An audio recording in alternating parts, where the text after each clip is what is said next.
Hi, and welcome to How to Create a Strong Comp Card online workshop with Aaron Marcus.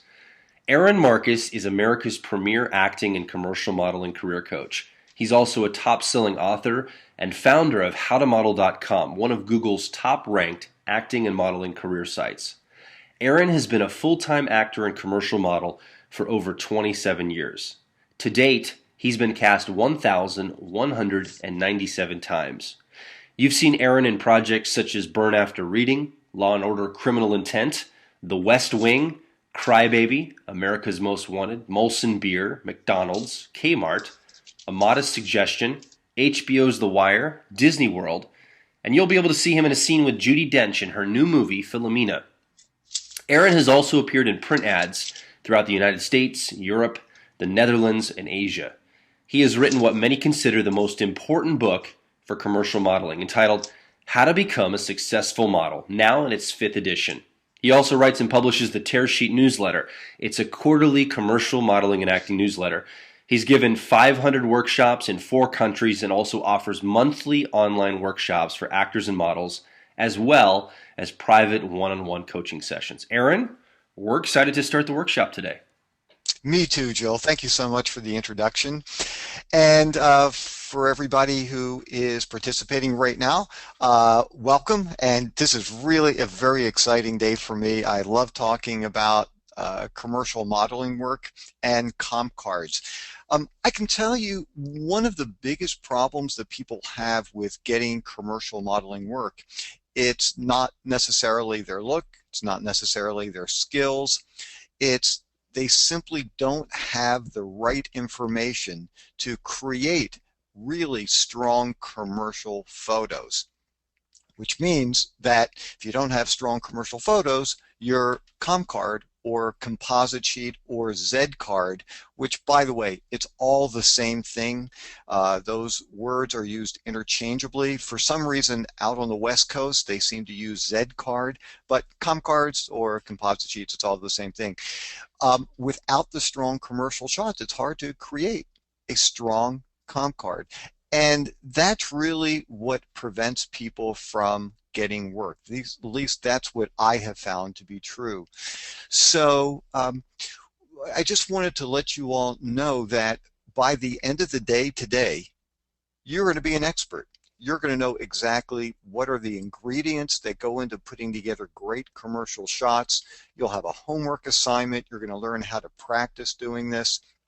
The next time you have a photo session, whether you're doing some test shots, which means that you are actually creating test ideas, they're not actual ads, you're going to know exactly what to do. You're going to produce the shot.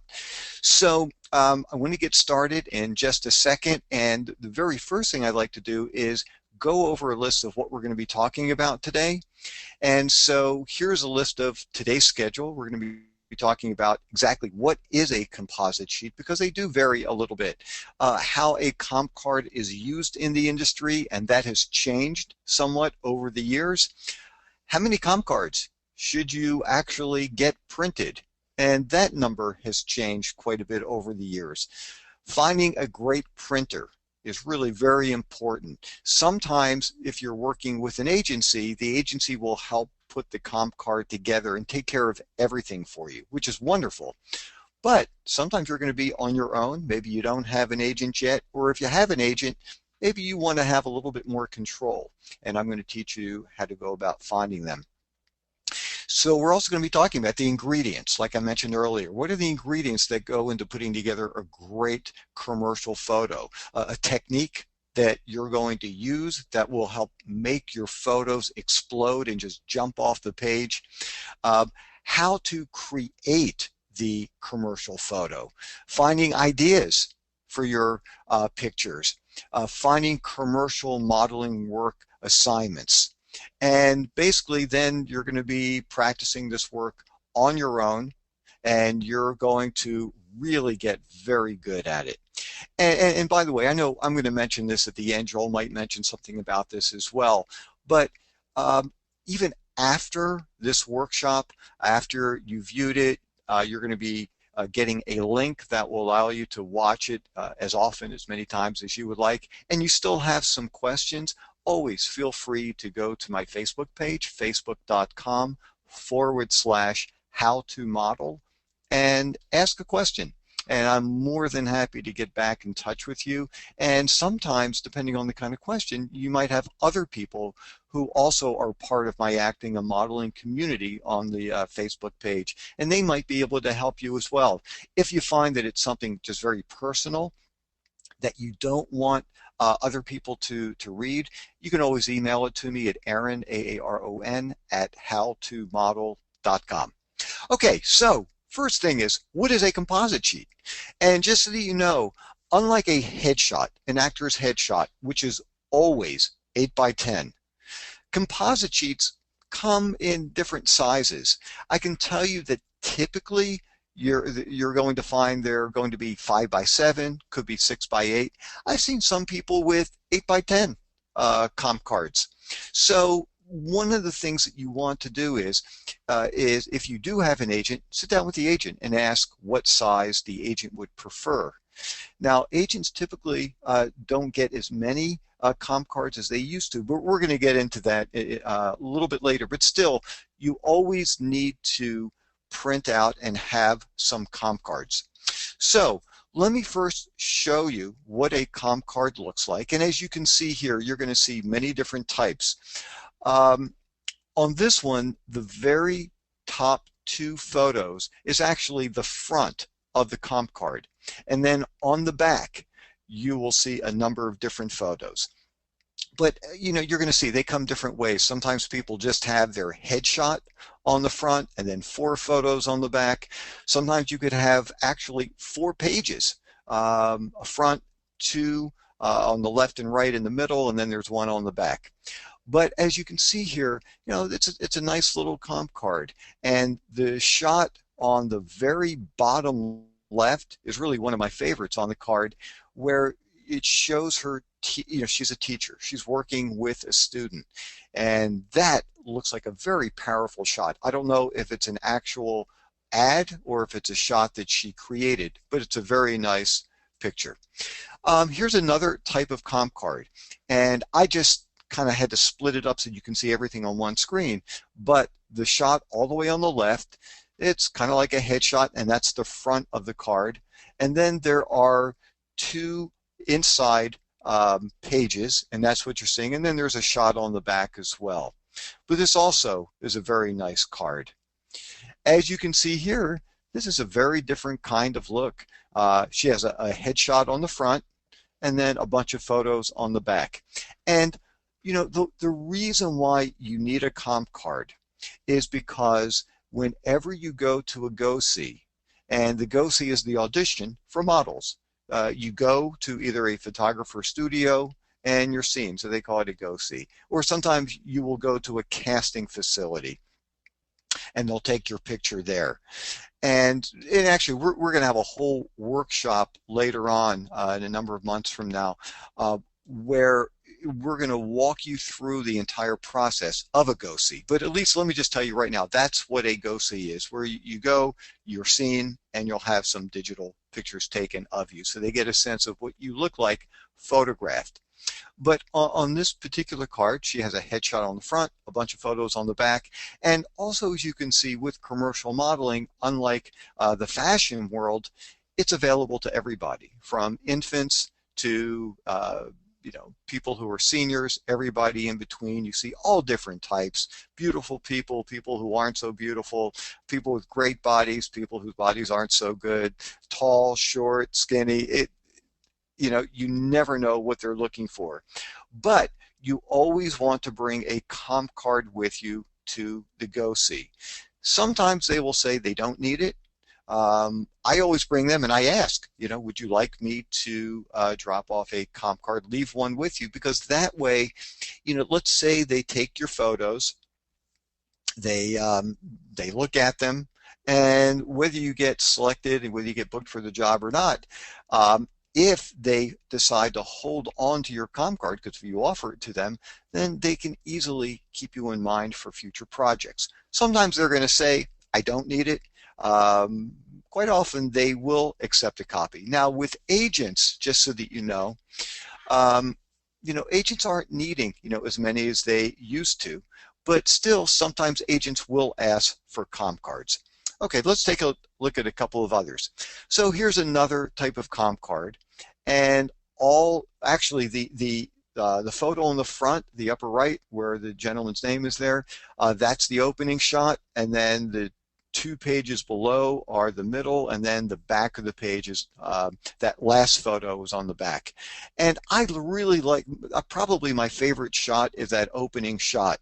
It puts him into a very good category of him either being a business person, maybe he's a salesman, he could own a corporation and he lives out on the horse farm, he's a very successful guy, and typically what you really want to be doing for all of your photos is to bang people over the head with your look. And what I mean by that is, what look is right for you? How are you going to get cast? What is realistic for you?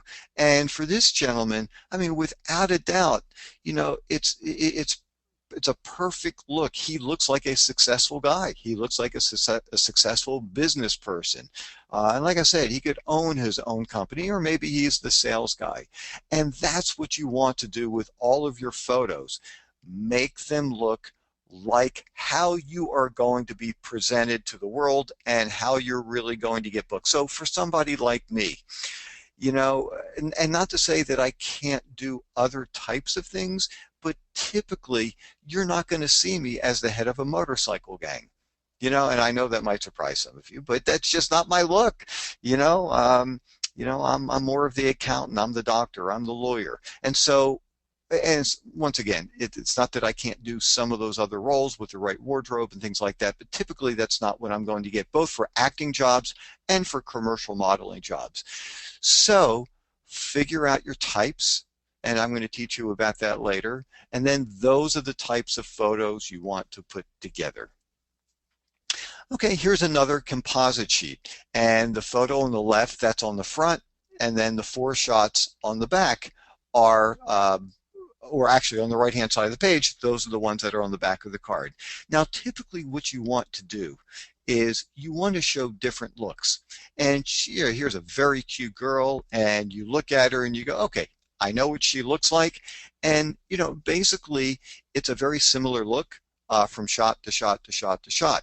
Now she looks very cute, and so when they need somebody with that kind of look, it's great because she makes it very clear. But what you really want to do is, if you can, when you are showing a variety of expressions and emotions, that way they can easily consider you for other kinds of jobs. So let's say, like for instance, there is some kind of pharmaceutical job coming up, and they needed a young girl who felt sick. She's in bed, she's miserable, she's got a fever. Well, it would be great if she had a shot on the card where she looks sick, because once again, I don't like to give people the credit for being very imaginative. Maybe the photographer is, maybe the people from the advertising agencies are very creative, but maybe the person who, perhaps in this case, is making the final decision as to which model gets hired, and maybe it's the person who owns the pharmaceutical company. Maybe that person, they might be great at making pharmaceuticals, but they might not be that creative. So once again, you want to bang people over their head with the right look for you. Now, in this industry, you might have heard about this, there are hand models, there are feet models, there are leg models, there are hair models, teeth models. I've done some hand modeling, and actually it's a very interesting experience to see all the different ways that you can do things with your hands with a product. I remember once going to a go-see for a foot modeling job, and that was weird. I have to say, I didn't book it. That was weird. Just having close-up pictures of your foot, and turning them in different directions. And I was waiting for the photographer to say, no, actually, I really need to see a little bit more personality. It needs to be a bigger, it was just really, really weird. But as you can see here, this is what, hand models do. This is what a foot model will do.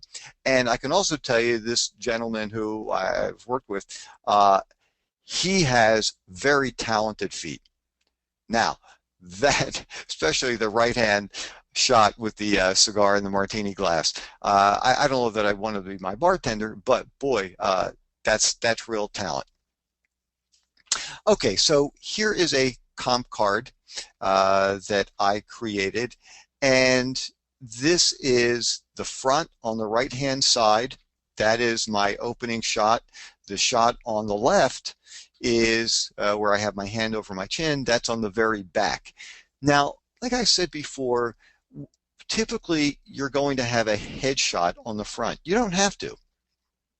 I can tell you that years ago, I had a very different kind of strategy for the front of my composite sheet. There was a time period where there were lots of ads where things were big. Things were funny. I used to do a number of ads where my hair was standing straight up in the air. And there were just a lot of really humorous ads like that.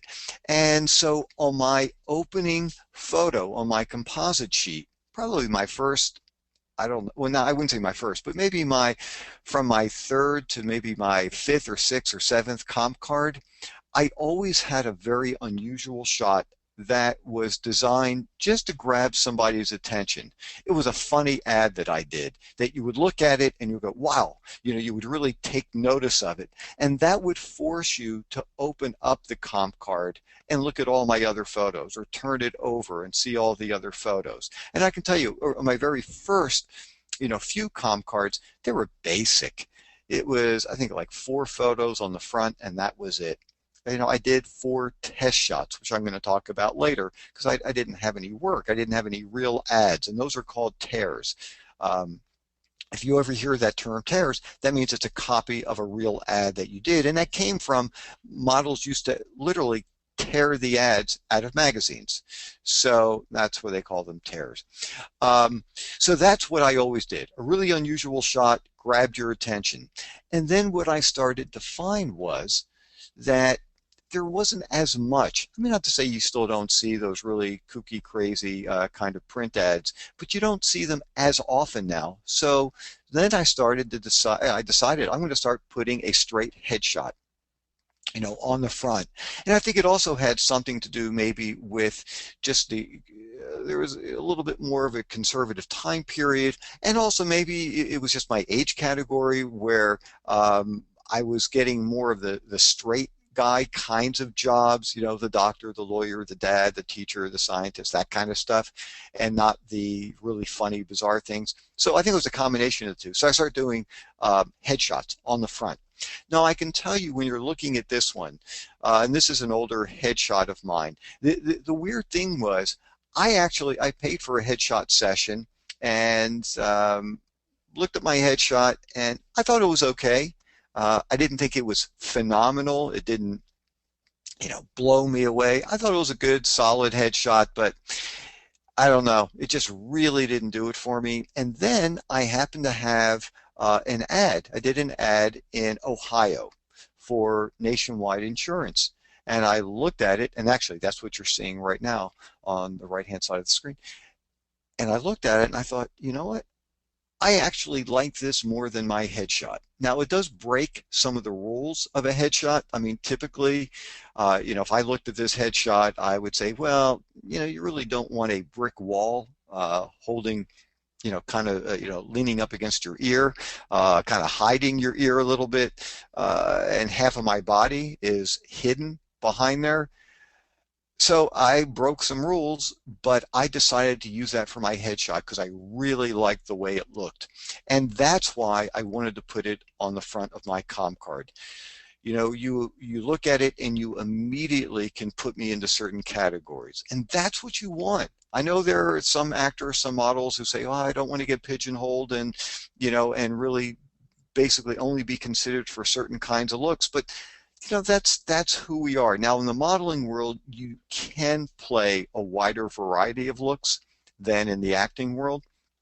even though I do view commercial modeling as acting without words. But in either case, I decided to use that for the front of my comp card because it put me into a very good category. The guy you like, the guy you trust, somebody who's successful, somebody who runs their own business, like I said before, the doctor, the lawyer, the dad, the teacher, those kinds of things. And then I have a different headshot on the back, just more of a smiley shot.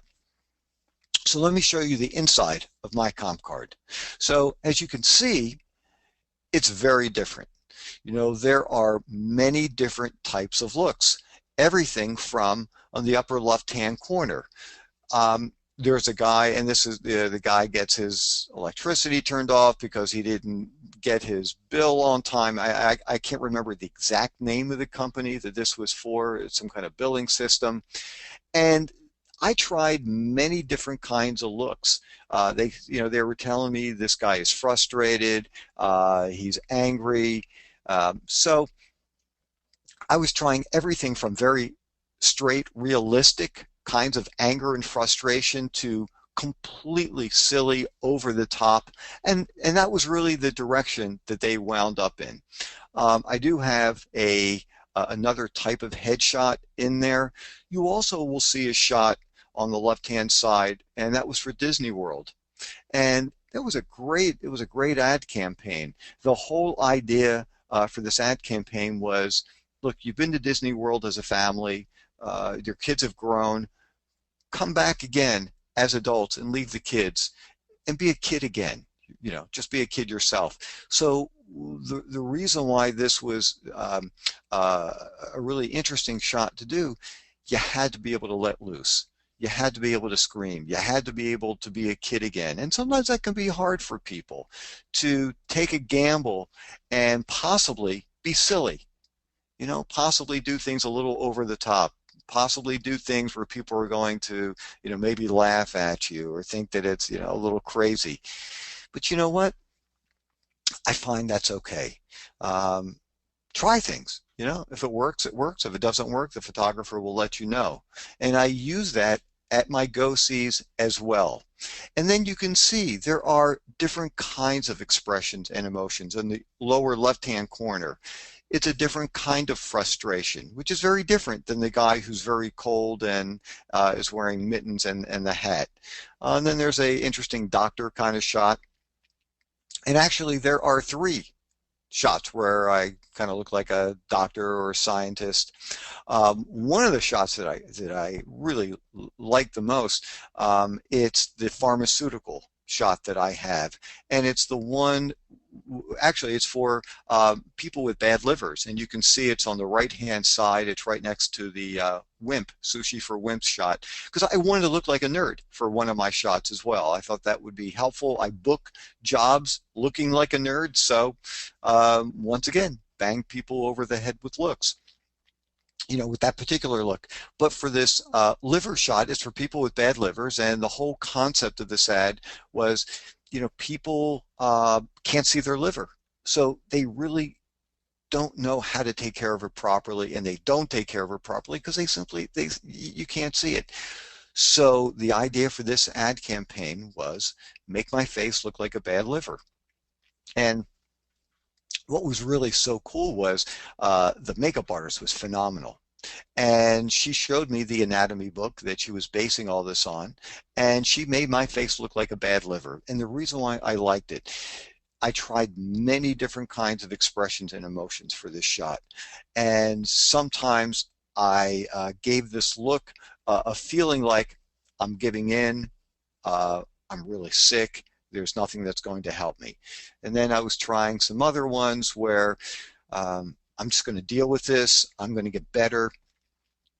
I'm concerned. There were wide ranges of emotions, but the thing that's really nice here for this particular composite sheet is you see the wide variety of expressions and emotions. That's what you want to be doing. So like I said before, don't show the same look over and over and over and over and over again. Now, when you're first getting started, sometimes that is what you do. And I completely understand that. Sometimes that's the simplest thing. If you're working with an agency, they might send you out to a certain photographer and you might have one look. Okay, so if that's your first card, that's fine. At least that way you can get started. People can see what you look like photographed, which is very important. But maybe for your second, for your third card, for your fourth card, as you're continuing to make changes, which you will. I mean, when you are continuing to put together new comp cards, that means that you are growing. That means you're putting better shots together. Um, make the shots look different. So if you do have 4 photos on the back, see if you can have 4 different looks. Okay, so then the question that pops up is how many composite sheets should you get? How many cards should you actually print? And there is no specific number for that. I mentioned at the very beginning of the seminar that the numbers have changed. When I first got started, it was really interesting. Um, I worked with a lot of different agents in different markets. They all wanted comp cards. They all wanted headshots for their files because the way the industry used to work is, at least I can say in New York, there might be a photographer, an advertising agency will call an agent, this is what we're looking for, and the agent would actually hire a messenger service and they would pick up a bunch of comp cards and then they would just be delivered to that photographer, to that ad agency, within 20 minutes. So all the agents would require that you would supply them with a minimum 25 to 50 comp cards. So when I, not first got started, but when I was probably in my maybe 4th, 5th year of my career, I would print anywhere between 2,000 and 3,000 comp cards. And the same for headshots as well. But as you all know, the industry has changed and things have gone electronic. And so most agents, either they will have their own website or they use companies that have websites, and pretty much that's how they are going to deliver your materials. So they're going to email JPEGs, or they have people come to their website and look at your photos. I really don't know of any agencies that use a courier service and send them out that way, or even just send out hard copies anymore. But still, you need to print comp cards. There are a couple reasons for this. One is whenever you go to a go-see, you always want to bring a comp card. Actually, bring a few. Now, sometimes you'll show up, and I always ask, should I drop off a comp card? Sometimes they say no, it's not necessary. They're just going to look at the JPEGs of what they shoot during that day, and that's it. Still, I always like to ask because sometimes they'll hold on to it and they'll keep it in their files. Maybe there's another project coming up soon and they want to show it to their client. Who knows? But it's always good to bring a few. It's always good to ask. So you do need comp cards printed. There are some agents that do ask for comp cards. Now, once again, they're not going to need 50 or 75 or 100 of them of you, but they want to keep them there. So, one of the questions you're going to ask your agent, if you have one, is how many comp cards do you need? Certainly that will help determine how many you're going to print. If you don't have an agent, then there are a few ways that you are going to be submitting yourself to new agents for potential representation. Sometimes they will ask you to email some photos to them, but what I think might be even better, I mean, look, if that's what they ask for, then certainly that's what you're going to do. But if that's not a requirement and you have options, I would prefer to mail a comp card to them right through the regular mail, because that way, number one, they're going to get it. Sometimes as you know, sometimes when you're using emails and you're sending out JPEGs, things could get lost. Things might go into a spam filter. Quite often, and I can tell you, for me, if I get an unsolicited email with an attachment, depending on what's said in the email, I might not open it because I don't know if it's a virus or not, and agents are very concerned about that. So, so one really good way of promoting yourself and trying to get representation with an agent, would be to, physically mail a comp card to them. So anyhow, find out, it's going to be on your specific situation, depending on your needs. If you have an agent, how many do they need? How often do you go out on go-sees?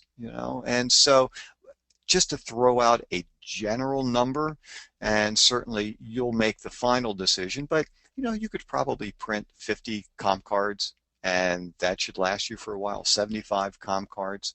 And you can probably always get new ones printed if you needed to. And the other thing too is, you don't want to print thousands of them now because hopefully you're going to be getting more jobs, which means you'll get new tears, which means you'll create new comp cards.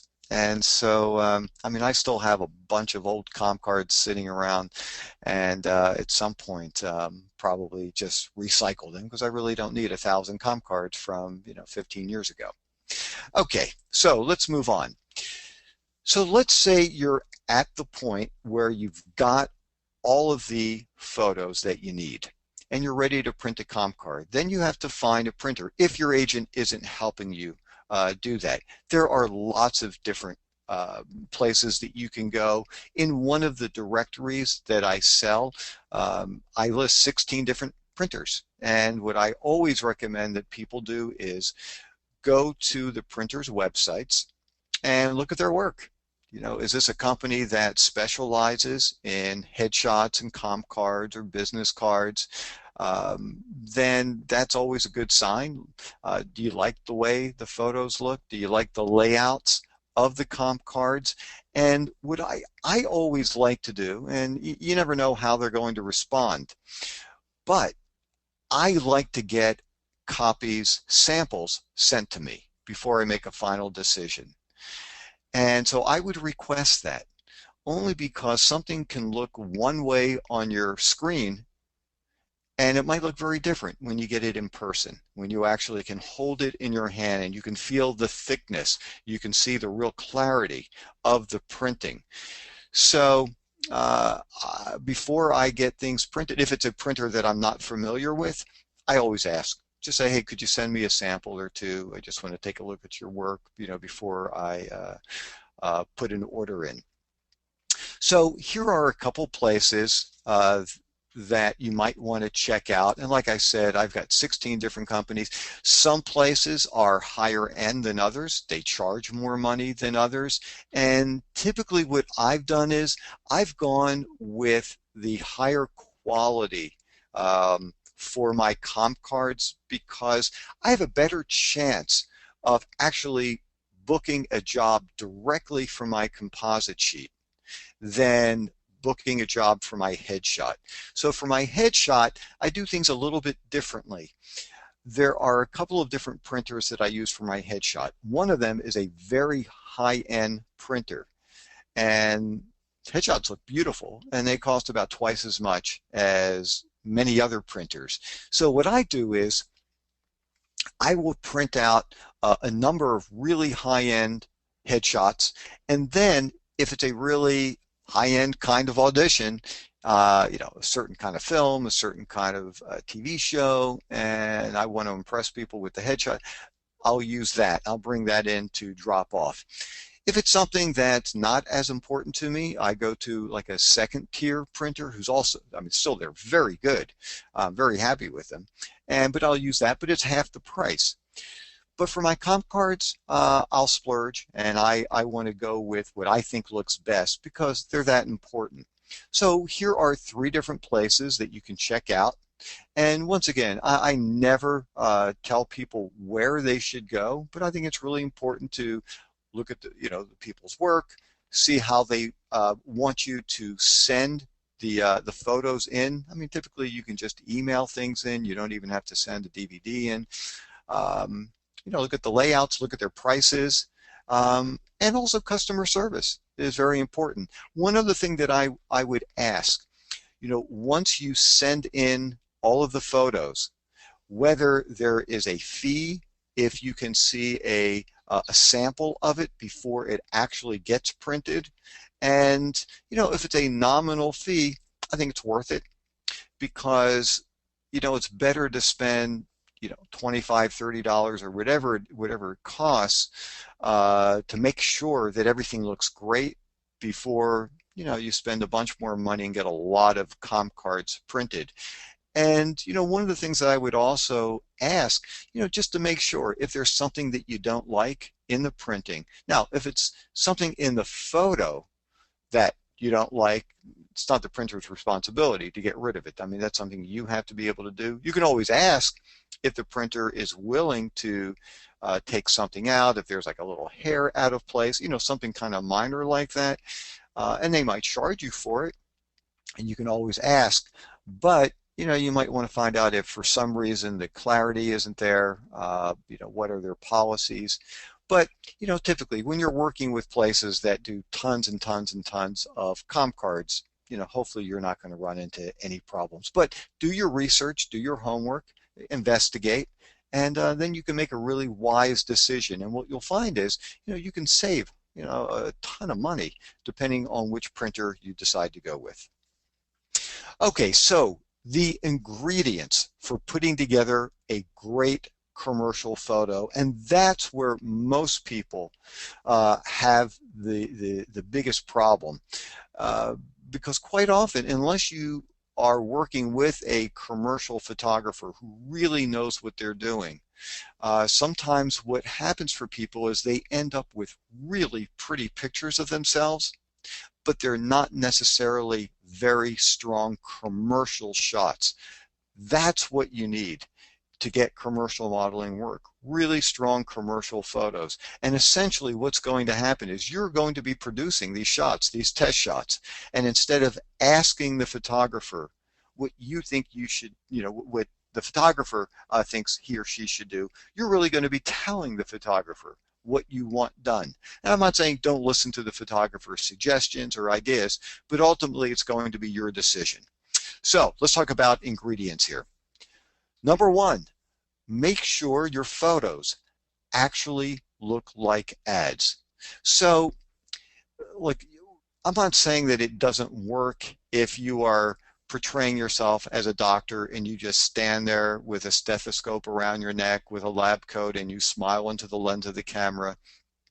Or you look like a student and you're holding some books and you're smiling into the lens of the camera. Sure, you can get work that way. If the shots are really good, you've got a good look. Absolutely, you can. What I think will give you your best chance, though, is if you actually make the shots look like an ad.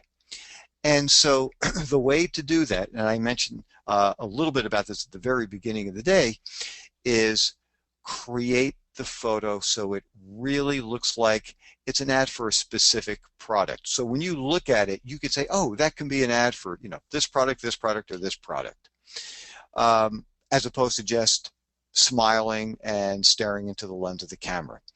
You also want to show a variety of expressions and emotions. And I know I keep repeating that, but it is so important because when you do show many different looks, it opens up the doors for different types of jobs for you. And the thing that's really cool is even if the look that is needed for a particular ad isn't on your composite sheet, if they can see you have that ability to show a lot of different expressions, that they could still consider you. That's happened to me all the time.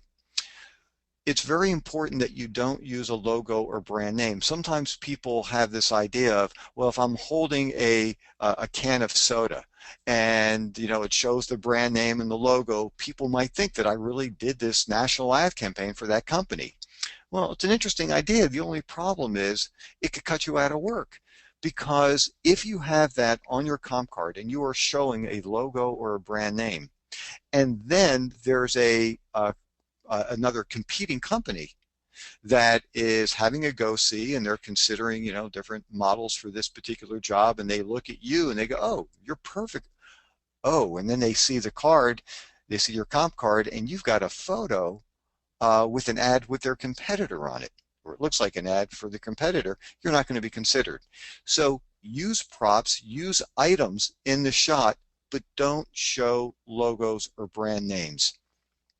And when I'm talking about props, and once again, I mentioned this stuff before, but if you're a student, your books, pens, desk, calculator, those are props. If you are if you're a younger kid and you're not feeling well and you're lying in bed, well, maybe the thermometer. Maybe if you are an athlete, the Band-Aid, a Band-Aid, an ice pack would be interesting. There are tons of different things. You can use a cell phone as a prop. That's fine. The only thing is, if you're going to use something like a cell phone, don't do what a lot of people do, and they just sit there and hold the cell phone next to their ear and just kind of stare off into space. You've got to have a conversation. You've got to make sure you know who you're talking to. You've got to know what is happening. Did you just land a deal? Did you just lose a deal? Did you just find out some, bad news about investments? Whatever it is, make sure you know what the conversation is so it looks real. And make sure the people are looking at you. Quite often people will go out and purchase all kinds of wardrobe for their photo session. They want to look great. They want really interesting looking clothing, a great blouse, an interesting tie, a great hat, wonderful earrings and jewelry that looks beautiful. The problem is, if somebody looks at your photo and says, I love those earrings, that's a really interesting necklace, love that sweater, that's a problem. You want people to look at you. You don't want people looking at your wardrobe. And even, that also holds true for backgrounds. Sometimes photographers have this idea of they want to make a beautiful shot because that's what makes their work look great. Well, if you're shooting, outside and there are these gorgeous mountains in the background, well, the problem is people are going to be looking at the mountains in the background. They're not going to be focusing on you. And the other thing too is, you don't want to have a lot of skin showing in any of your photos.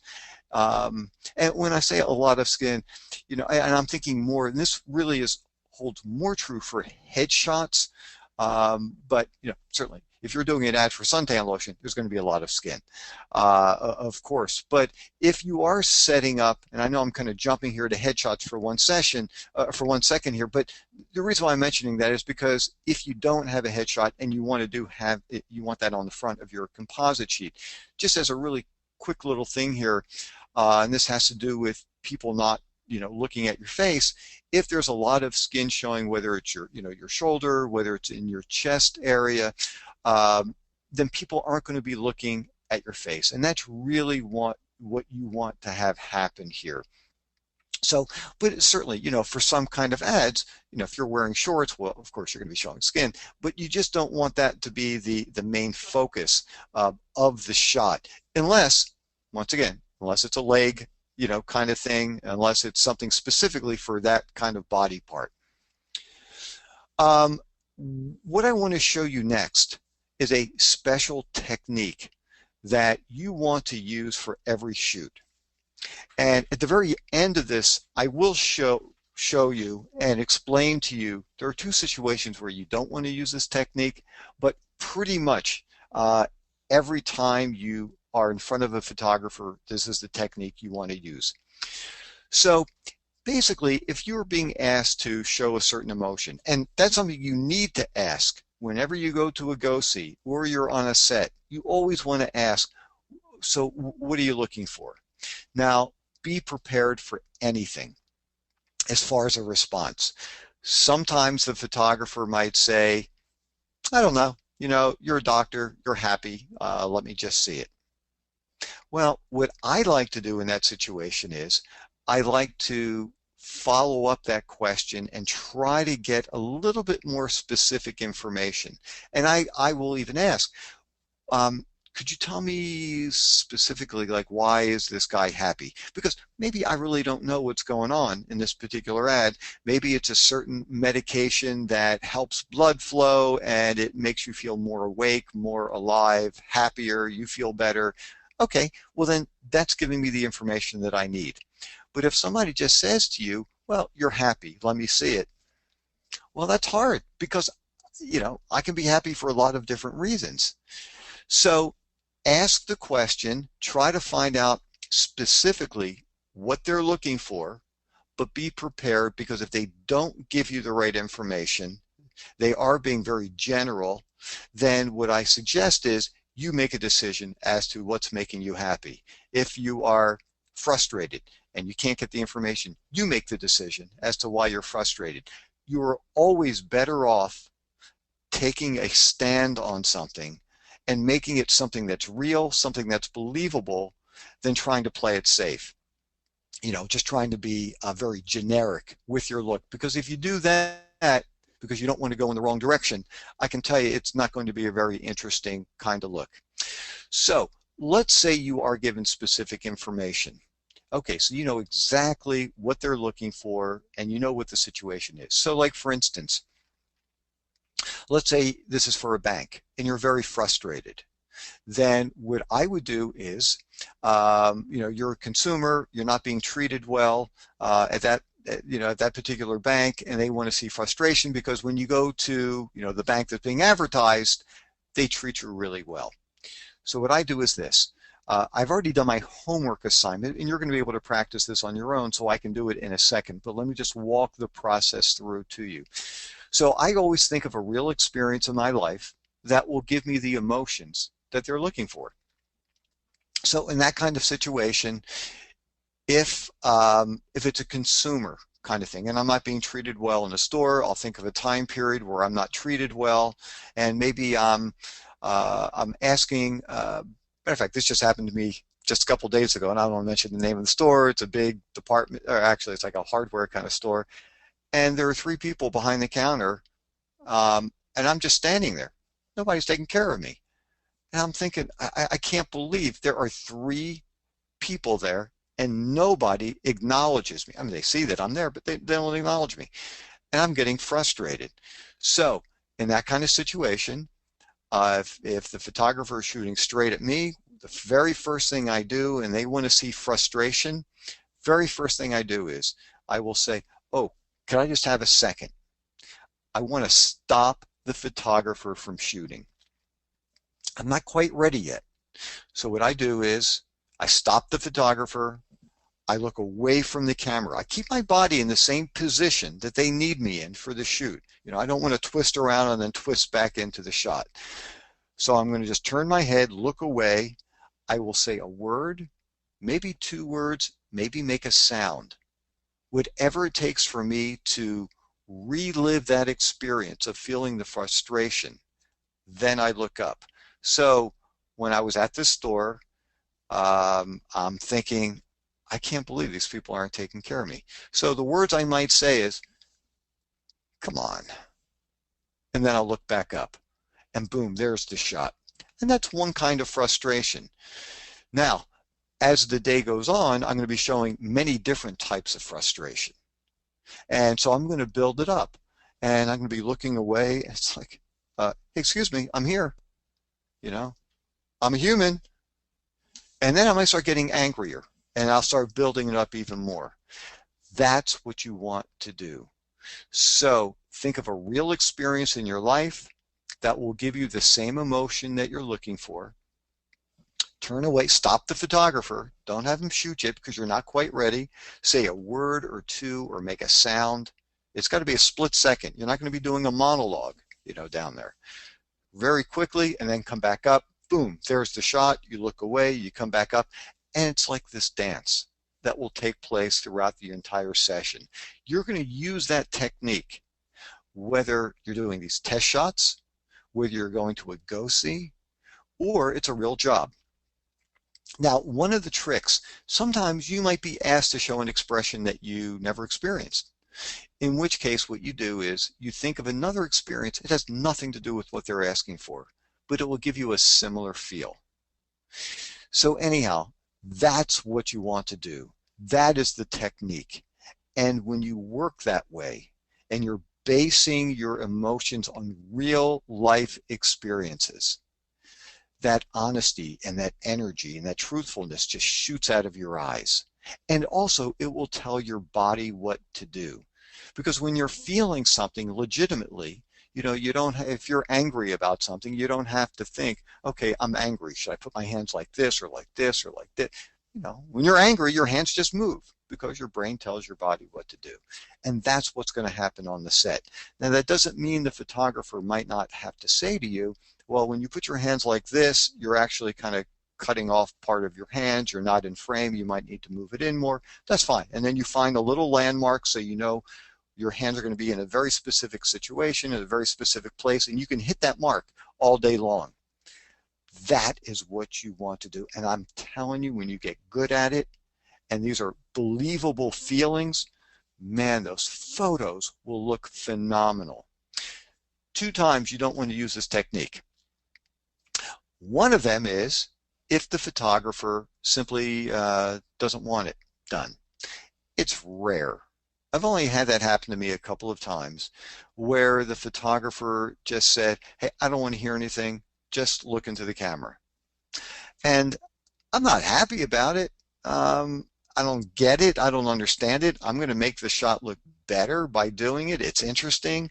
It allows the photographer to concentrate on the technical aspects of the shoot. And he doesn't have to, or she doesn't have to walk me through. No, you're supposed to be more frustrated. Can I say, because I'm going to show it. I'm going to give it. I'm going to be delivering it all day long. But for whatever reason, look, they're paying me. It's their call. They're the boss. I'll go, okay. Now, what I will do, though, is it's called an internal monologue. I will think the words to myself. Because if you don't have some kind of brain activity happening and you're just doing these blank stares into the camera and you're just kind of faking it and posing for the camera, you might fool the photographer, you're not going to fool the camera, and I can guarantee the shots are not going to look great. So you've got to be thinking of the words, thinking of the experiences, even if you're not saying them out loud. The only other time I would highly recommend that you don't use this technique is if you're working with another model who simply isn't capable of working this way. And what I mean by that is,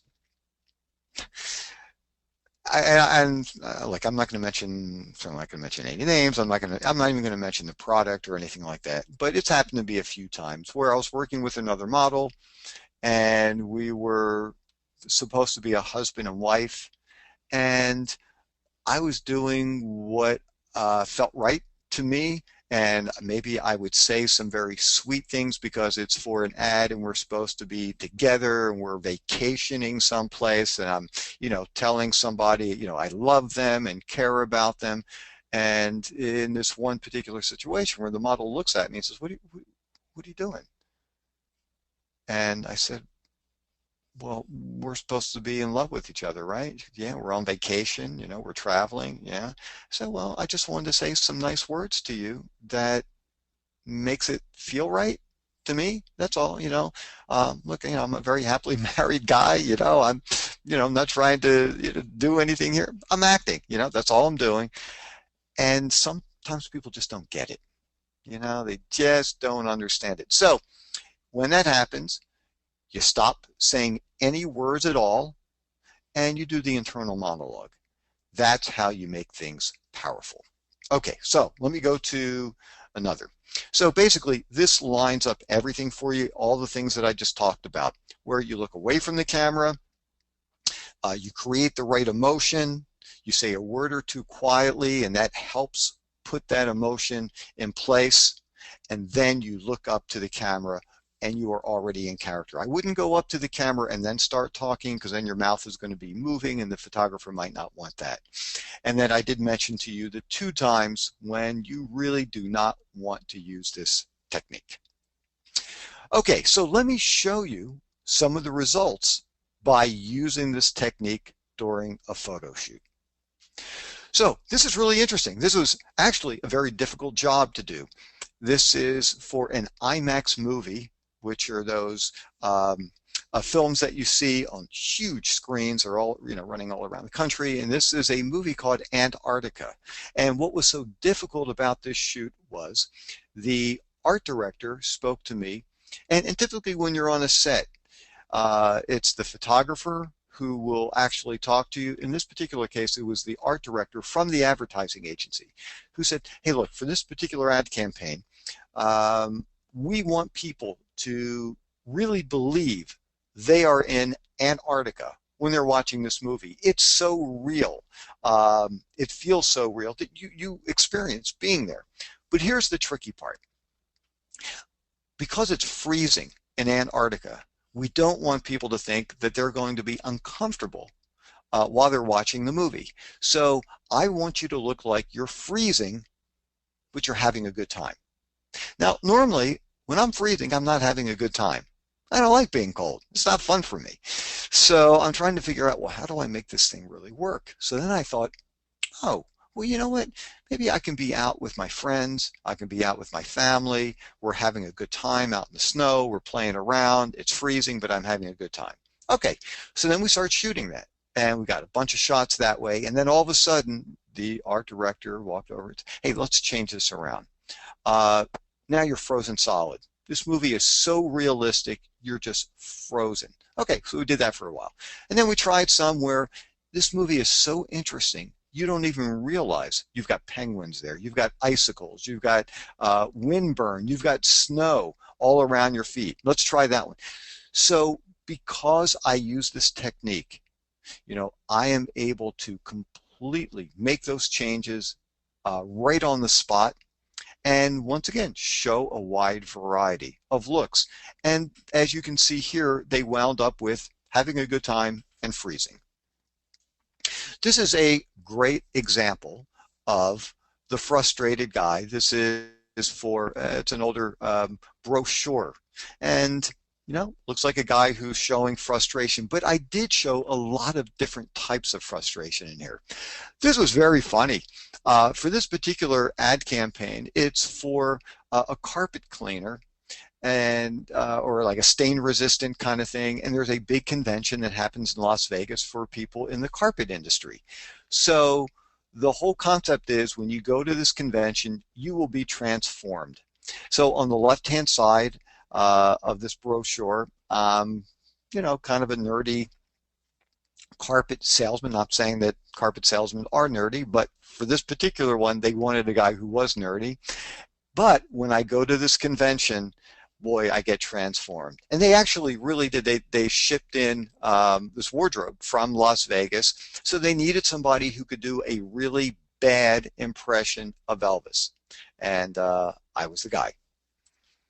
Okay, here's another kind of look, and as you can see here, I'm showing some concern. It's a little weird driving down the street and seeing yourself up on billboards throughout Pennsylvania, Maryland, and New Jersey in your boxers, but it was a fun kind of shoot.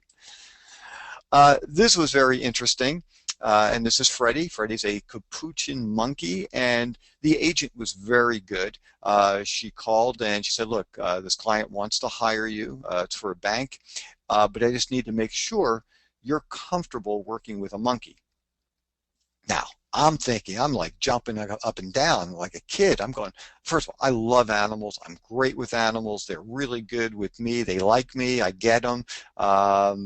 So I'm an animal person. And when I was told, I'm going to be working with a monkey, I'm going, wow, you got to be kidding me. That's fantastic. Just on a little bit of a side note, when you are creating these test shots for yourself, these commercial shots, don't use animals.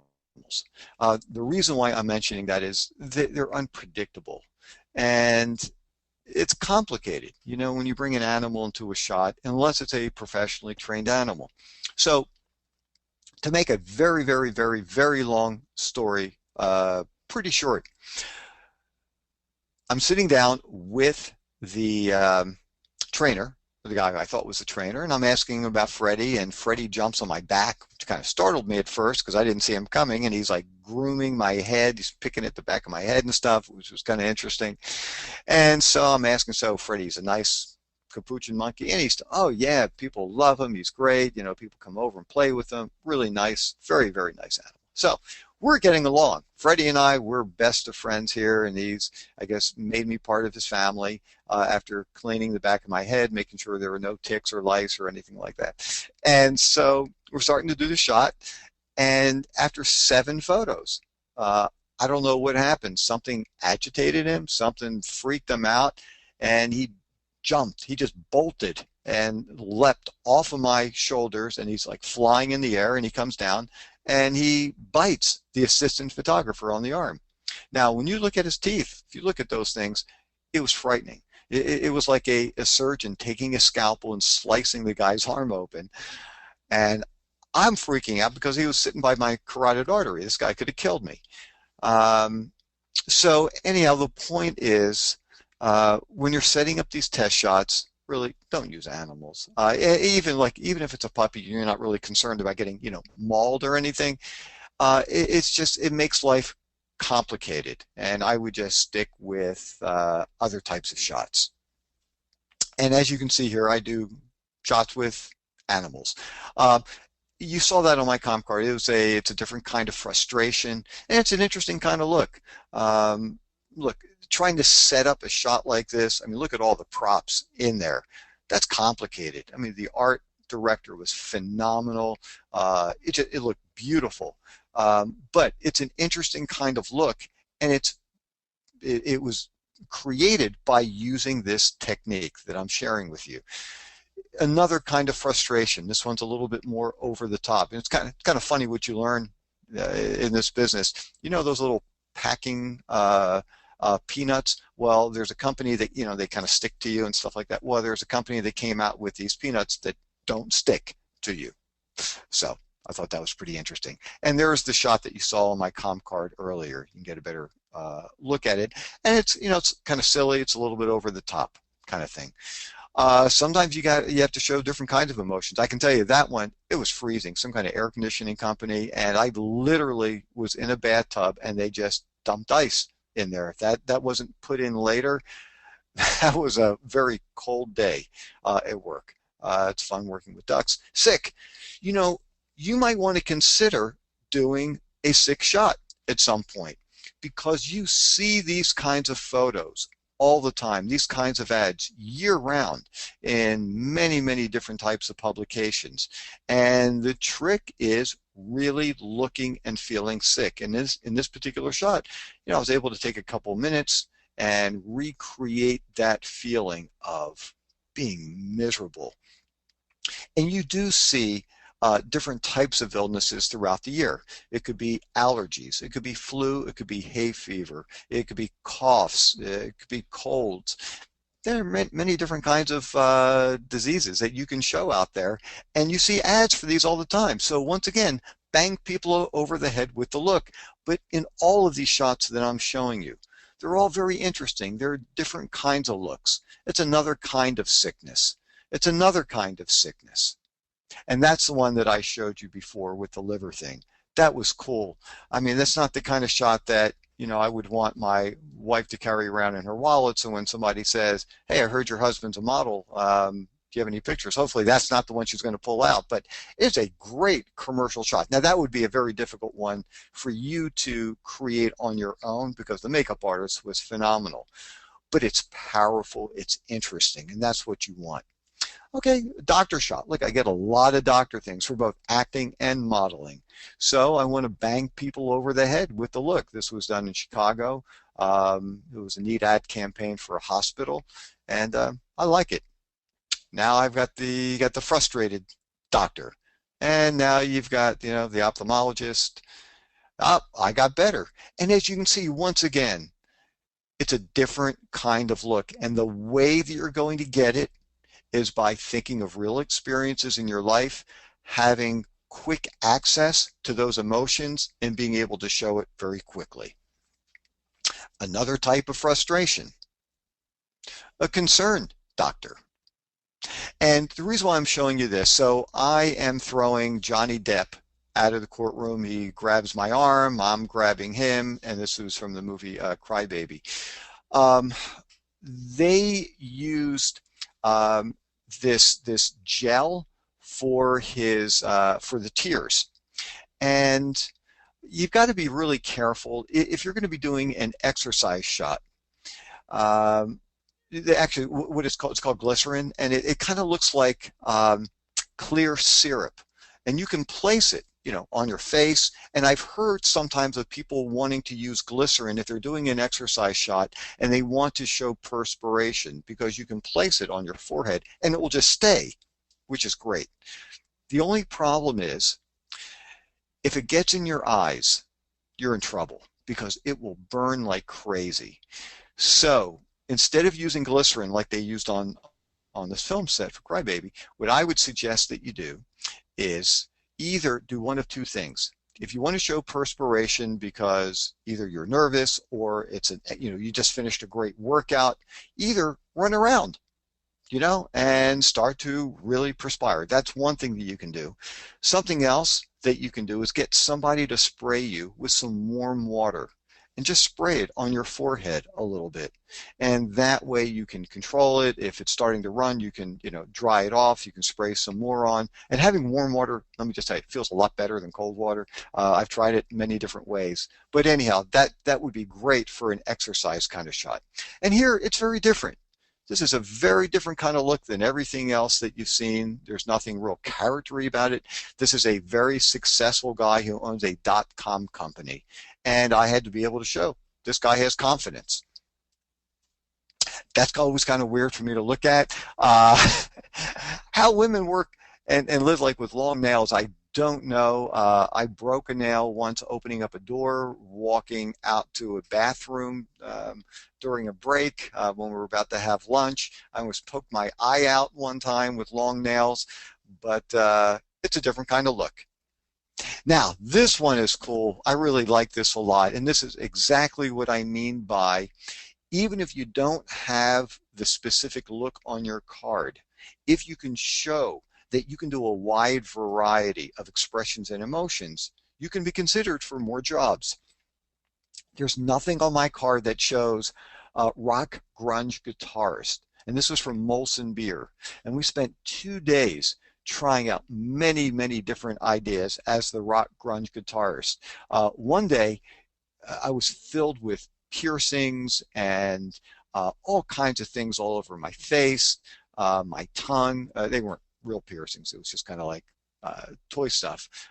Didn't want to get my face pierced, but it was pretty cool. And then they looked at it and they thought, it might be a little bit too hard edge. Let's back it off. So they got rid of all the piercings, but with the right wig and glasses, and you can see the sprayed water on my face too. It was interesting. And I got that because there was, once again, there was nothing on my composite sheet that screamed rock grunge guitarist. But the photographer who I had worked with, he also knew that I could pull that off. And the client was happy hiring because they could see I could show a wide range of looks. Special effects makeup. Look, you're never going to be asked to do special effects makeup. Sometimes it takes longer to get the makeup on and off than to actually do the shoot itself. But what you do need to be able to do is basic makeup for the camera, just to make sure that you can cover up anything that needs to be covered up. If you've got some circles under your eyes, the day of the shoot, you can take care of it. If something's growing on the side of your face, you can conceal it a little bit. And you want to do that for a go-see as well. You never want to do much in the way of makeup, especially for a go-see. They want to see your face. But, sometimes you do, need to do a little bit of touch-up stuff. So anyhow, learn how to do basic makeup for the camera, just so your face is a nice, clean, even palette for the photographer to shoot with. And here's just some, once again, different kinds of looks, but also special effects makeup. Now, I'm not complaining. I love getting hired. I do wonder, though, sometimes, how I happen to get cast. I mean, look, my eyes, which you can see, very expressive in this for the Little Red Riding Hood thing, and my hands are expressive. And I'm just kind of guessing the reason why I got cast for this is simply because I worked with the photographer a number of times. It's, it's repeat business. They like me. They like working with me. They know I'm going to show up on time. I'm going to give them many different ideas. So why not? It's like, you go out on a date with somebody and it goes well, why wouldn't you want to ask them out again? So anyhow, but it is sometimes you just kind of wonder, well, how did they choose me for this? And oh, that one's always a little weird to look at what you might look like, at age 85 or something. But once again, another concept of special effects makeup. You're never going to be asked to do this. This took forever, and that's poof, that's pretty wild. Now, most of the time, you're going to be stationary. For this particular one, there was a product called Blast. And I asked the photographer, I had this idea, hey, could I just blast off? And he said, sure. So as you can see here, I'm trying out many different ideas and I'm just screaming because it's a blast to work with. But every, that one didn't quite work, I tried, but every one you'll see there's energy and there's life in there. Now, in today's time period, when you're putting some shots together, sometimes they will use special effects. They can, change things afterwards. There's Photoshop. There are many different programs. Once again, when you're setting up your initial test shots, I wouldn't be thinking about this because, and this is a good example of what I was talking about before that I just wanted to show you. You want people to focus on you. And when you're putting together shots for your composite sheet, you don't want people to look at things that look so interesting. Just like I would never put this on my composite sheet. It's a very interesting shot, but people are going to look at it and say, wow, that's an interesting shot. You don't necessarily see much of me. You don't see my abilities. Well, you can see I can kind of get into an interesting position there, but it's not selling me as a model. And sometimes you have to let your ego go away as well. So you don't want to just show, hey, I was in this really interesting project. I want everybody to see it. Because that's not necessarily selling you. It's selling the project. And now, the reason why I did have this on my comp card, I just like the expression. And this was one where I thought it would grab people's attention. I think it's a very interesting kind of shot. But I only had one, and I didn't lead off with it. I didn't put it on the front of my composite sheet, which I might have years ago, but not anymore. I just wanted to have a straight headshot on the front now. This was an interesting shot. I wouldn't necessarily try this at home. I just wanted to show you what some people are able to do with altering the photos afterwards. And they're interesting, but I wouldn't put these on a composite sheet because it's not showing enough about me. I did do that years ago. I wouldn't do something like that now. Being able to let loose, just like in that shot that I showed you for a Disney World. Don't worry about what people are going to think. Don't worry if you're going to look silly. Just let it go. And there you can see that. That's a better example of that. And actually, just to kind of go back for a second, as you guys know, that's on my composite sheet. That got me this job for the Virginia Lottery because they needed somebody who could absolutely scream, somebody they knew could show the excitement, and that's what got me the job. So that will definitely be on my next composite sheet. And like I mentioned before, nerds, I do a good nerd, so I did that. Just another kind of look. It's also very different than shots that I did before. Once again, it was a pharmaceutical ad for somebody who had some kind of skin issues, and but I took the right medication, and I'm doing better. There's a good example of hand modeling, and this is for a utility company, and it was amazing how many different ways. Spent a couple of hours just shooting that, holding that $50, different positions, showing different kinds of looks with it. But that's a good example of a hand modeling job. And here's what I just wanted to show you. I thought it was kind of funny. I'm really excited. This is a Wall Street Journal. Go up to New York to do the shoot. And I mentioned this earlier, you want to find landmarks. So if I'm asked to hold a newspaper, which, or something, which I was in here, I held it like this, and I asked the photographer, is this a good spot? Because if so, I would find out where my right hand, left hand is lined up. I would make sure that I would be able to hit that mark all day long. And he said, no, I need it a little bit higher. I said, oh, you mean like this? Nah, need a little bit higher. Boom, there we go. So, uh, can't see me at all, but it is an ad that I did for the Wall Street Journal. And that's just another example why they hired me. I know my back is very attractive, and I know people really have gotten a lot of nice comments about my back. But I wasn't really sure why they hired me, but I enjoyed it. It was a fun day. And this really just sums up everything of what I was talking about, of being able to switch things very carefully. This is a poster for the Pennsylvania lottery, and it's for Valentine's Day. As you can see here, it's not a big winning thing. You know, if you give her chocolates, you get that. If you give her flowers, you get that. But when you give her the, Pennsylvania lottery ticket on, Valentine's Day, watch out, because that is incredibly exciting. The top prize was $1,000 for any of this stuff. So anyhow, that is why you want to use this technique. That is why you want to show a variety of expressions and emotions. Okay, so finding ideas. The thing that's really nice is you don't have to create these ideas on your own. You don't have to come up with these concepts. You don't have to be the art and creative directors and come up with your own ideas of what ads should look like for you. You can actually go out and find them and then adapt them for you. So one of the ways that you're going to get ideas is to go through magazine ads.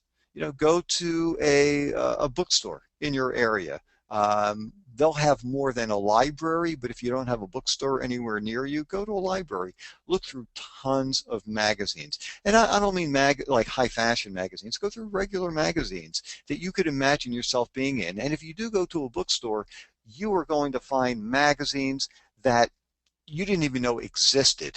And when you find an ad in the magazine that you know is right for you, and you can make it look like an ad without the headlines, without the copy. Those are the words in the ad. Just the shot itself looks like an ad. Then use that as your blueprint for your next photo session. So I went through magazines. Let me just zip through a bunch of them for you just so you can get a general idea. This is a great shot. This could be an ad. It's a businesswoman picking up her kid from daycare. It can be an ad for a lot of different things. It's a very sweet shot. That's a really nice shot. Even if you don't have the headline or the copy, it's very nice. This is an interesting shot too. Personally, I think I'd like to see a different kind of expression in there, but the idea is there. So even if you don't have, the can sitting there, you don't have the words, you don't have the copy, just sitting by the flat tire, maybe the hood is up and you're frustrated, you're angry, you're running late, so you're feeling anxious, you're on the phone, you're calling the, roadside service. That could be really interesting too. Really interesting idea. So as you can see here, you don't necessarily have to have the best body in the world to work as a commercial model. I love the kid's excitement. This happens to be 4 batteries, but the ad could be for a lot of different things. I love her expression. You might not be able to see it very clearly. There is a little perspiration on her face, and they probably sprayed her a little bit. Her hair is out of place. This happens to be for orange juice, but this could be for, an ad for a number of different things. Love the expression here. You know what the ad is, and it puts her into a good category. Somebody who can show some real emotions and expressions. It's a nice relationship shot. Love that relationship shot. This happens to be for diapers. It can be for a lot of different things. This is a great idea. It happens to be for retirement. Not as crazy about the woman's look as the guy. To me, it kind of feels like the woman was told to look a certain way and smile, but I don't really believe that she is feeling the smile as much as the guy. So in those kinds of situations, what you want to do is you've got to think about what is making you smile here. And that's what will make it more real. Very nice shot. Probably the mom could be a tutor. It happens to be for a jewelry company, which is kind of wild. But it's a good idea, and you can get interesting concepts from just going through these different kinds of magazine ads. Once again, I'm just showing these things. Nice doctor shot, really very, very nice. I like this shot too. And you can set this up once again without having the logos or brand names or the copy. This is really one of my favorite. Even if you don't have any of the words on there, just look at the expression. Look at the props. He's got looks like a greasy plate. Looks like he's at home. It's a very, very nice shot. So I like that a lot. And that's a great way to get new ideas for your next photo sessions. Okay, so create shots that look like ads on your own. So just to show you a couple of real quick ones that I did, I wanted to do a combination of a dad and a business person. So what I did was I, grabbed some kids, grabbed another model who wanted to, portray my wife. I thought this could be an ad for life insurance, for the times you aren't going to be there. This was another test shot that I did. Set up the shot, worked with my son I was going to say at the time. He's still my son. He's just a lot older now. So am I. But I was thinking this actually could be an ad for a reading program for kids or college education funds.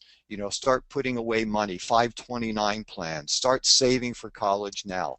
And the thing that was really interesting, I needed a shot as a young dad for my composite sheet at that time. So that's why I set this up. Hired my son, hired a photographer. I didn't pay my son very much, but the thing that was really interesting, I had it on my comp card, and I was sending out my comp cards to lots of ad agencies. And the thing that was amazing was I had somebody from the ad agency called me and say, "Hey, you know that shot where you're reading to a little kid in a rocking chair?" I said, "Yeah." He said, "We were going to shoot that for a furniture store company. Can we use it?" I said, "Sure." And so I got the photographer paid, I got my son paid, and I got paid because it looked like an ad, and that's what they needed. So create shots that look like ads. And that's a good nerd shot, just a test shot, and I did a good job looking like a nerd. Now, I made a mistake with this one. It's a good shot, but and I just didn't know better. You guys will. Remember, I kept harping, no logos, no brand names, and if you look at the top, you'll see logo and brand name. And look, in today's time period, it wouldn't be much of an issue. They could always get rid of it, through, Photoshop or something. At the time that I did this shot, it was way too expensive. And there were people who were interested in using this shot, but they couldn't because of the hat. And going in there and actually, it's called airbrushing. It's a very technical kind of job, very expensive. So anyhow, don't use logos or brand names, but it was an interesting test shot. Okay, other places to get ideas for your photo shot. There's something called stock photography, and I'm going to just do a short version of an explanation of what stock photography is all about. There are lots of stock photographers today, and what they do is they come up with ideas, general ideas for a photo that can look like an ad that they try to rent out to advertising agencies or companies directly, and they will place them on different stock photography websites. And I'm not endorsing or saying you shouldn't do stock photography. There are some benefits and there's some dangers of doing stock photography for models in how your image is being used. Just so you know, because unlike a regular ad where you know exactly what the product is about, you can make that decision if it's something you are comfortable being a part of.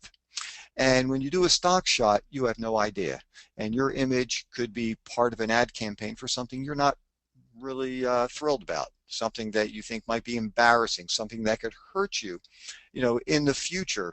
And the one other thing when you do a stock shot, since you don't know where it's ending up, if you were ever contacted, and somebody says, hey, I'd like to use you for this ad campaign for this particular insurance company. Do you have any other ads running for other insurance companies? Well, if you do a stock shot, you're not going to know because you will not know where you end up. So those are some of the potential problems, and I do know models that do stock photography because they will get copies of shots that look like ads that are very slick, and they can use them for their next comp card, their portfolio, or for their agent's website.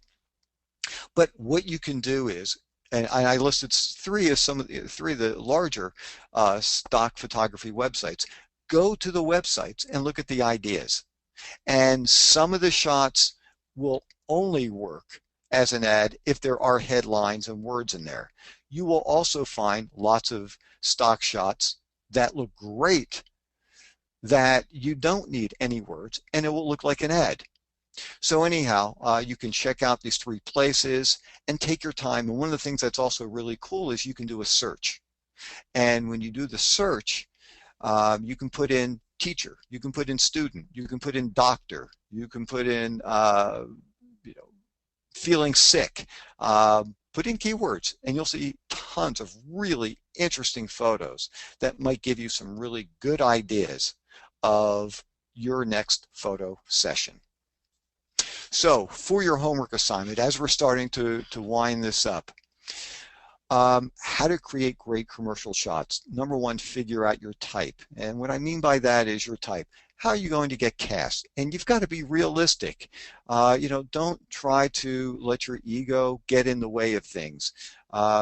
If you look like the girl next door, then set up shots where you look like the girl next door. If you look like, the high-end, very wealthy, powerful business person, set up those kinds of shots. I mean, neither one of those are going to be, work for me. And one of the ways you can help figure that out for yourself is look through the ads in the magazines. And like I said, be very honest with yourself. And you can also ask some agents, if you do have an agent, sit down with them and say, what kind of roles would you be submitting me for? What kind of characters? What kind of commercial modeling jobs would you submit me for? And listen to what everybody has to say and then filter it because some people are more knowledgeable than others. And then you make the final decision. If you keep hearing certain types over and over and over and over again that are right for you, then you can pretty much bank on that's probably accurate.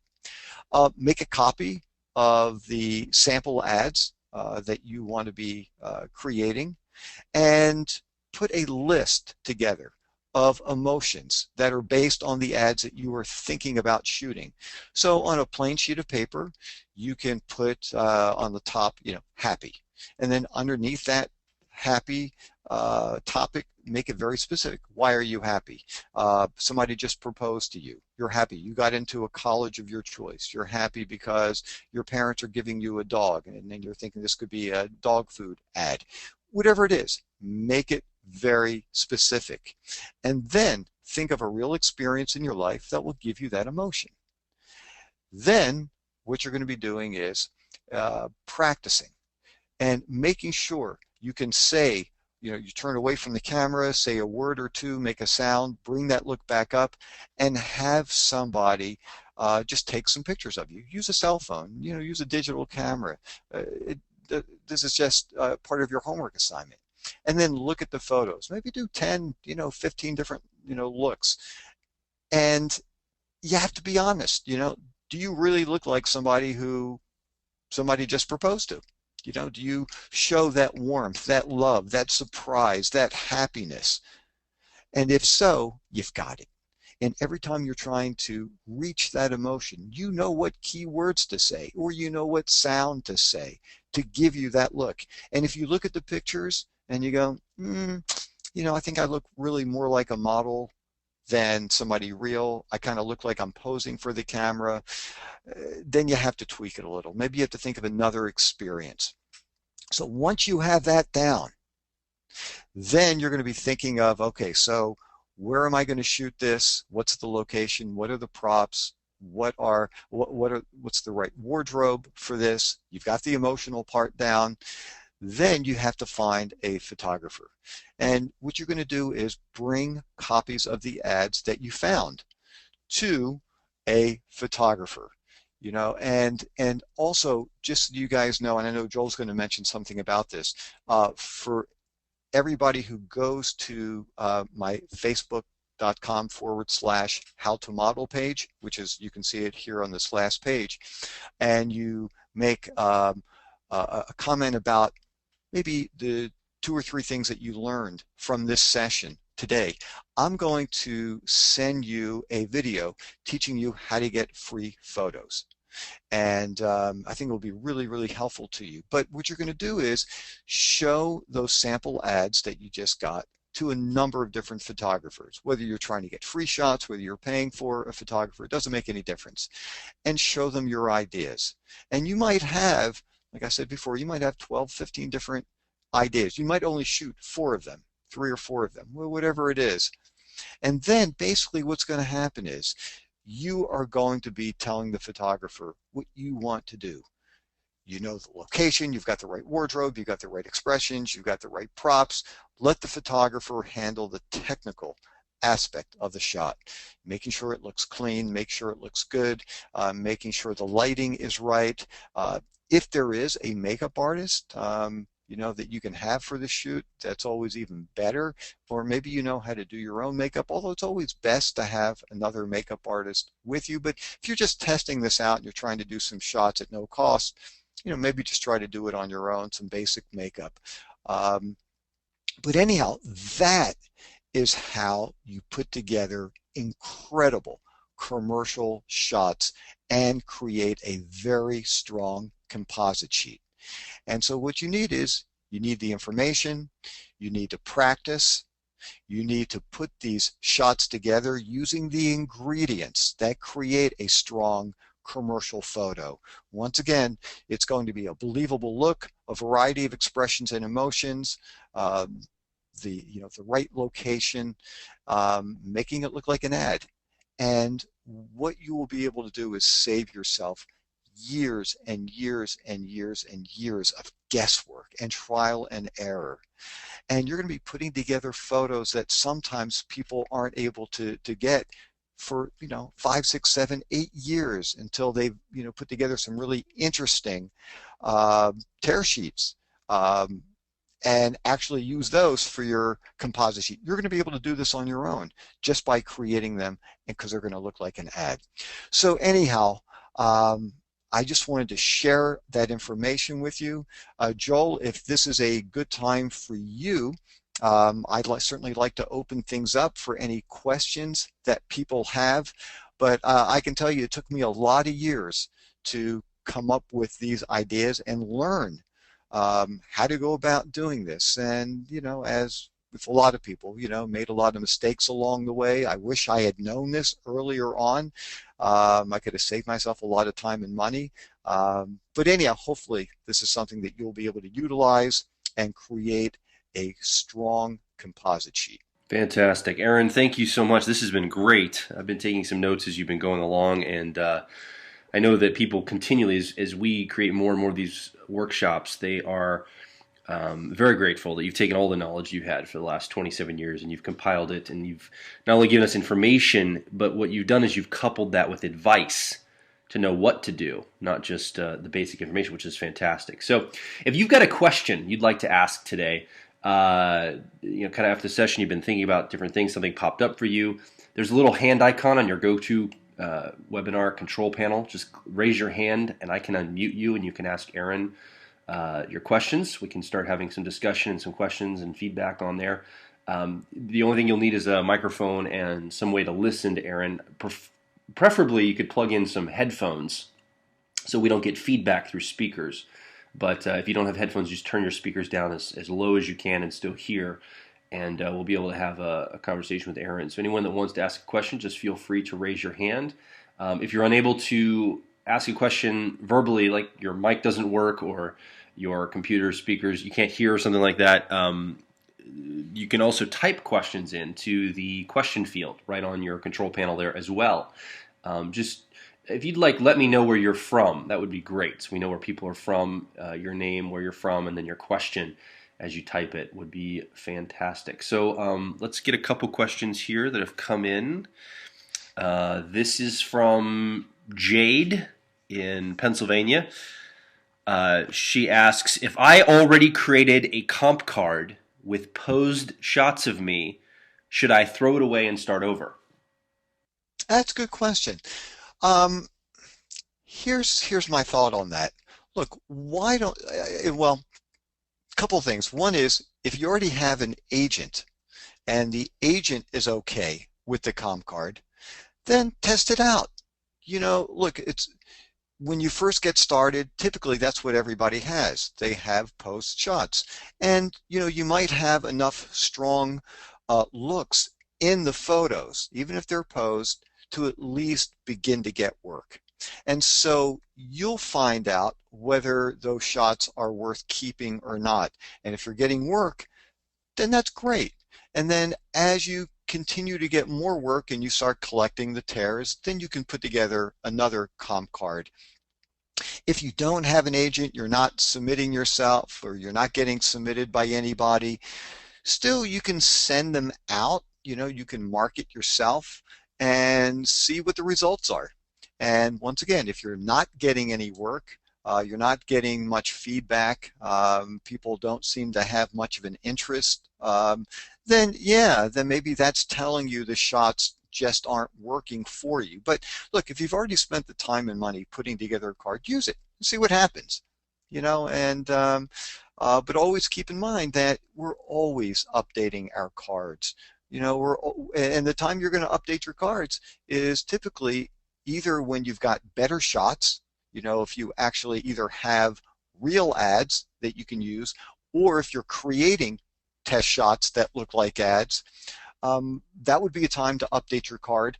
Or if you ever get to a point where you're not quite looking like those pictures, sometimes people hold on to comp cards too long and they simply don't look like their photos anymore. You might have gained 50 pounds and you don't have any hair anymore, and that's not good. So that would be another time you absolutely need to update the card. But Jade, I would say, look, why don't you give it a shot and see what works, and see if if it's helpful to you. And if not, then you start this process of putting together new commercial photos. Okay, great. This is from Alistair from Utah. He asks, what do you recommend I do if I can't find commercial photographers in my area? Okay, that's a good question. You've got a couple of options. There are many ways of finding photographers. One of the things that's kind of nice is by having taken this workshop, um, even if it's not a commercial photographer, you are going to know exactly what is needed. So even if there isn't a commercial photographer, as long as the person is a good photographer, then you're going to be able to produce the shot. And all you're going to need is a good photographer, somebody who can take a nice, sharp, clear image of you, because you are bringing all the information. Now, if there is, a great commercial photographer, they're going to know about all this stuff. But if not, don't worry about it. And there are many ways that you can find different kinds of photographers. You can go to asmp.org, it's American Society of Media Photographers, and see if there are any members of that organization in your area. You could try calling some advertising agencies and ask, which photographers they typically work with when they are shooting commercial modeling ads. That would be another way of finding photographers. Maybe there are, meetup groups, for photographers that you can find in your particular area. So there are lots of different ways of finding photographers, and maybe you can find some photography classes or something, and you can find some people. But the key thing is, even if you can't find a commercial photographer, it's okay in this case, because you know exactly how to create the shot, and all you need is a photographer. This is from Leslie in Lafayette, Louisiana. Will agents even consider representing me if I only have non professional photos of myself? Okay, well, the shot can be a non-professional one. The question is, does it look good? That's the real question. Um, there are different agents that have different philosophies, and I'll share a couple of them with you. There are some agents who will say, I only want to work with people who are ready to work. Like, for instance, there's a guy that I know who hires models for a huge magazine. It's like an athletic kind of magazine. And he only wants to receive photos of models who've had experience so that he can call them, hire them. He knows they're going to do a great job. He's not in the business of training, taking chances with people. And there are some agencies that work that way, and there are some other agencies that are looking for new people, and they understand that they're okay with working with people who are just getting started because they can help train them. They can help give them the right information. They can kind of walk them along, and because they believe in the person, they don't have to be ready. And maybe a good example of that is, look, there are some agents that are Major League Baseball teams, and they're ready for people who are starters. And there are also, and I don't mean this in any kind of negative way, but there are some smaller agencies, and maybe it's more like AAA, where they're almost at the majors, and they've got great people, but they don't have the best. And so anyhow, all agents have different philosophies. Uh, what I would highly recommend that you do is, go to the agent's website and find out how they want you to contact them. And if it's sending in JPEGs, if it's sending in a comp card, if they have open calls where they see new people, whatever they want you to do, that's what you do. Bring in your card. And the worst thing they can do is say, nah, these shots really aren't very good. We're really not interested. Thank you. And then still, you might be able to ask them a couple of quick questions like, I hear what you're saying. I understand it. I want to put together a new composite sheet. Do you have any suggestions for what kind of areas would be right for me in this particular market? What kind of looks, what kind of shots should I be trying to put together? And then, if they're making it very clear that those shots are not good enough for them, then you need to go out and put together some new photos with a better photographer, and that's fine. There's nothing wrong with that. And so anyhow, there is no one specific answer because every agent works differently. But the most important thing is get out there and give it a try and see what people have to say, and try to take people's suggestions if they're sound. And that's why you want to ask a number of different people, because everybody has different opinions about things, and then keep going with it. Excellent. This is from Gene, living in Amarillo, Texas. Does it matter if the photos are horizontal or should they be in square format? Okay.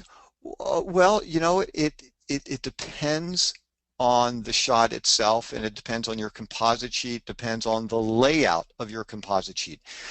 Every composite sheet has a different kind of layout, and sometimes you're going to have four uh, square photos on the back of your card. Maybe you could have one that has a horizontal shot and two or three squares, uh, or vertical shots. It all depends. There really is no one particular way that it has to be.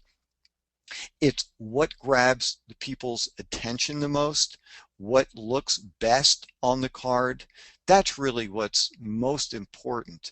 And if you do have an agent there, then I'd sit down with the agent and talk about your ideas and show the different types of photos that you're thinking about using, and seeing if the horizontal shot would work on your particular card. Or maybe it could even be cropped slightly differently and turn it more into a square, if that makes it look better on the card and it doesn't negatively affect the way the shot looks. Okay. Benjamin from Germany says, if I'm planning on working in the United States, should I have my statistics in feet and inches? Oh, yeah, actually, that's a good question. Um, yeah, in the United States, that's what we use. Everything is feet and inches. I know we tried, a different system before, and didn't quite work. So, yeah, in the United States, that would be the best way to do it, because most of us really can't do the mathematics to figure out anything but feet and inches. So, absolutely, when you're working in the States, everything should be feet and inches. Ellie lives near Anchorage, Alaska. And she says, with all the beautiful scenery here, I'm assuming she's saying Alaska, should I do a few shots with the mountains in the background? Oh, that's funny. Yeah, because that's exactly what we were talking about. If you're putting together, a scrapbook, or you're, putting together a holiday card, absolutely. I would have, beautiful mountains in the background. And when I've done some workshops in Anchorage, and it is a magical place, especially once you get out of, the area a little bit. But when you're putting together commercial photos, I'd be very careful of that because I've seen lots of people's comp cards, and some people do live in these absolutely gorgeous places. And I'm looking at their photos, and that's what I'm looking at. I'm seeing beautiful forests. I'm seeing these great trees. I'm looking at these flowers in the background, these desert scenes, by the ocean. And I've seen plenty of beautiful mountains as well. And the problem is that's where my eyes go. And I started thinking, gosh, I love that. I love that. Where do you live? And I'm just starting to talk to people about where they live. So if you're trying to use this as a commercial shot, I'd be very careful and not have anything that distracts people from looking at you. And so, no, maybe you can have things done in a way where the mountains are so blurred in the background that people's eyes aren't going towards it. But you got to be really careful with that. You are the star. You're the main focus there, no pun intended. You want people staring at you and your expression and your body type. So no, I really would not have anything back there that's going to take me away from staring at you. Great. Let's try to get two more questions here before we wrap up, Aaron, and then you can say some closing things, and I'll also say a few closing things. Um, let's see here. This is from Eileen in Connecticut. Is it okay to have someone else in one of my photos, or should all of the shots only be of me? Oh, yeah, actually, and I'm glad you brought that up. You know, depending on your type, sometimes it's really very helpful to have one other person in a shot. If you are in the age category where, you could be engaged, you could be married, you could have children, you could have, a husband, wife. Yeah, that would be great. Now, I wouldn't have other people in every one of your shots, but if you have four different photos, yeah, have one as a relationship shot. Or, even if you're a business person, maybe you are the realtor and you're doing a shot where somebody is in your office and you've got a young couple, they just signed contract for a new house, and you're standing in front of the house and there's a just sold sign, and the photographer could be shooting the back of the heads of the couple and it's a close-up shot of you. Absolutely, that's always really helpful. I think it first it makes the shot look like a real ad, and also it allows the photographer and other people in the decision making of who's going to hire the model. They know that you can work with other people as well. So yeah, I would not have any concerns. And I do know that sometimes I've heard people say this, well, I'm nervous if I have somebody else in the shot, and my card is being submitted or my photo is being submitted, maybe they're going to hire the other person and not me. And you know what? That's true. I mean, that could happen. But I guess the way that I view that is that meant the job wasn't meant for you. It was meant for somebody else. And that's not a concern for me. If you're right for the job, you've got the right look, why wouldn't they want to hire you? So absolutely, it's fine to have somebody else in a shot. And like I said, I wouldn't have every single photo with somebody else in it, but to have one out of four, absolutely. That sounds like a good idea. Okay, last question here. This is from Allie, and she lives in Nashville currently, but here's her question. I'm thinking about moving to either Los Angeles or New York. Which city offers the most opportunities for commercial modeling? Oh, okay. Well, I mean, both cities are really good for commercial modeling. Without a doubt, New York is number one. There's more commercial modeling work done there. You get paid more. Uh, and look, the fees vary from job to job. There is no union for commercial modeling, so there's no set fee, but the going rate is higher in New York. Doesn't mean you always get it. So if commercial modeling is the main focus of what you want to be doing, New York would be better. But there are also other things to keep in mind. There's lifestyle, weather, um, living conditions. I mean, there are lots of other factors that go into it. But the last thing to keep in mind is even though those are huge markets, Chicago is a big market, Miami is a big market as well. Still, New York is number one. But the thing that's really nice with commercial modeling is that you will find commercial modeling work virtually everywhere. Um, it can be a very small market, and there's still probably some kind of ad agency that is hiring models for various kinds of ads. So, that really is one of the key differences between, let's say, like fashion modeling, where you have to be in a major market, and commercial modeling, you will find work no matter where you live. The tricks are putting together the right photos. Certainly having an agent would be best, but you can market yourself. I recommend doing both, if you can. And, maybe you have to travel, a little bit to get to a bigger market if you are in, really, really, really tiny community of, 30 with no stoplights or something. But you will find commercial modeling work all over the place. So um, but anyhow, with either city that you decide to go to, best of luck to you. But without a doubt, New York is the number one city for commercial modeling in the States. Aaron, thank you. This has been fantastic. If you're listening live, we're going to have the recording of this posted early next week in just a few days, no later than that. Also, one of the best ways to get all access to all of Aaron's workshops during an entire year is to sign up for the Season Pass program. You can find that out, more information about that at howtoactandmodel.com/season pass. And depending on when you're watching this particular program, there's going to be all sorts of options on that page for you to sign up and get access to all sorts of workshops over a period of time at a very good price, cost for tuition, and also special bonuses. So you want to do that when you get a chance. I really believe that's the best way to consume all of this content and advice. Also, we want to give you a free gift. Aaron has a free gift he'd like to give you for making a comment on the Facebook page about this workshop, and a real specific comment. Hey, I just took the comp sheet or comp card workshop with Aaron Marcus. Here's what I learned. Here's what was exciting about it. Here's what I'm going to do now as an action step, whatever that would be. If you make a comment over on the Facebook page, and you can find that at facebook.com/how to model, facebook.com/how to model, will take you right to that page.